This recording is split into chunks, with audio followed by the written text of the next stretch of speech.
आज कहानी है राजनाथ सिंह की। 10 जुलाई 1951 को चंदौली के भभौरा गांव में एक साधारण किसान परिवार में जन्मे राजनाथ सिंह ने अपनी मेहनत और लगन से एक अलग पहचान बनाई। उन्होंने गोरखपुर विश्वविद्यालय से फिजिक्स में मास्टर्स की डिग्री हासिल की। बचपन से ही वो राष्ट्रीय स्वयंसेवक संघ से जुड़े हुए थे और छात्र जीवन में अखिल भारतीय विद्यार्थी परिषद के एक सक्रिय सदस्य रहे। यहीं से उनके राजनीतिक जीवन की नींव पड़ी। साल 1974 में उन्होंने सक्रिय राजनीति में कदम रखा और 1977 में पहली बार उत्तर प्रदेश विधानसभा के लिए चुने गए। 1988 में वो बीजेपी के युवा विंग के राष्ट्रीय अध्यक्ष बने। 1991 में जब वो उत्तर प्रदेश के शिक्षा मंत्री बने तो उन्होंने शिक्षा व्यवस्था में सुधार के लिए मशहूर एंटी कॉपिंग एक्ट लागू किया। साल 2000 में उन्होंने उत्तर प्रदेश के मुख्यमंत्री का पद संभाला। इसके बाद 2003 में वो केंद्र में कृषि मंत्री बने। वो दो बार, पहले 2005 से 2009 और फिर 2013 में बीजेपी के राष्ट्रीय अध्यक्ष बने। 2014 में उन्हें देश का गृह मंत्री बनाया गया।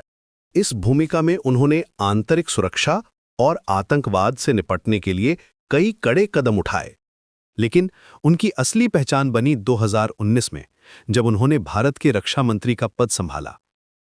राजनाथ सिंह के नेतृत्व में भारत की रणनीति सिर्फ रक्षात्मक नहीं रही, बल्कि आक्रामक रक्षा यानी ऑफेंसिव डिफेंस की ओर बढ़ गई। इसका मतलब था कि अब भारत सिर्फ अपनी सीमाओं की रक्षा नहीं करेगा, बल्कि दुश्मन को उसके घर में घुसकर जवाब देगा। इस नई रणनीति के दो सबसे बड़े उदाहरण हैं ऑपरेशन स्नो लेपर्ड और ऑपरेशन सिंदूर। अगस्त 2020 में ऑपरेशन स्नो लेपर्ड के तहत भारतीय सेना ने पूर्वी लद्दाख में रणनीतिक रूप से महत्वपूर्ण चोटियों पर कब्जा कर लिया, जिससे चीन पर हमें एक बड़ी बढ़त मिली। वहीं मई 2025 का ऑपरेशन सिंदूर पहलगाम आतंकी हमले का सीधा जवाब था।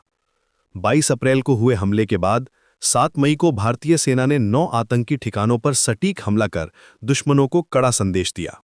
उनके कार्यकाल में सिर्फ सैन्य अभियान ही नहीं, बल्कि बड़े पैमाने पर मानवीय सहायता अभियान भी चलाए गए। अफगानिस्तान से भारतीयों को निकालने के लिए ऑपरेशन देवी शक्ति, यूक्रेन से छात्रों को लाने के लिए ऑपरेशन गंगा और सूडान से नागरिकों को बचाने के लिए ऑपरेशन कावेरी ने दुनिया में भारत की साख को और मजबूत किया। राजनाथ सिंह ने सेना के आधुनिकीकरण पर भी जोर दिया।